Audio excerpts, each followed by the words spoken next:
ఏరుశనగ కోసం మట్టిని తవ్వితే ఏకంగా తగిలిన లంకే బిందేలాగా ఎంత సక్కగున్నవే లక్ష్మి ఎంత సక్కగున్నవే సింతా చెట్టు ఎక్కి సిగురు కొయ్యబోతే సేతికి అందిన సందమామలాగా ఎంత సక్కగున్నవే లక్ష్మి ఎంత సక్కగున్నవే మల్లె పూల మధ్య ముద్ద బంతిలాగా ఎంత సక్కగున్నవే ముద్దైదు ఆ మెళ్ళో పసుపు కొమ్ములాగా ఎంత సక్కగున్నవే సుక్కల సీర కట్టుకున్న ఎన్నెలలాగా ఎంత చక్కగున్నావే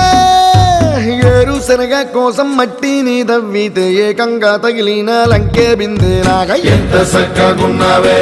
లక్ష్మి ఎంత సక్కగున్నవే సింతా చెట్టు ఎక్కి సిగురు కొయ్య